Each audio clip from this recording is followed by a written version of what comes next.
Does Islam have a problem with violence? That question's come up in a fresh way in the last week after the horrific terror attacks in Australia. Because in this situation, not only were the attackers Muslim, but also the hero who defended so many at the risk of his life by disarming one of the attackers was also a Muslim. And it raises questions like, who was the truer Muslim? Who was being most consistent with the teaching of Islam? Now, some people might say, well, Islam's whatever you want it to be, but if that's the case, then we've got no recourse against those who want it to be more violent.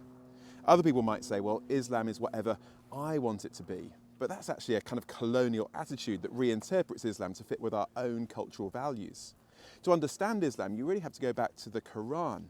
Now, if you look in the Quran, you'll see that there are both peaceful and violent verses in it. Now, traditionally, Muslims have understood that the later verses in the Quran are those that supersede the earlier verses. The difficulty they then have is that actually it's the later verses that are more violent, which tracks the trajectory of Muhammad's own biography. So it would seem that a more consistent teaching of the Quran would be towards violence rather than peace. Now, that doesn't mean that I think that all Muslims are therefore inherently violent. Absolutely not. As we've seen this week, there are many, many Muslims who are utterly opposed to such violence and want to hold to peace. But I guess my question is that because of the teaching of Islam or in spite of it?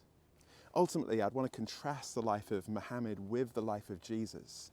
You see, unlike Muhammad, who ultimately through military expansion ended up killing his enemies, we see in the story of Jesus a man who was killed by his enemies out of love for his enemies and taught his followers also to love their enemies. Now, that doesn't mean that through history Christians have always loved their enemies. Tragically, there have been Christians who are violent, but I want to say when they have been violent, that has been in spite of the teaching of Jesus and not because of it.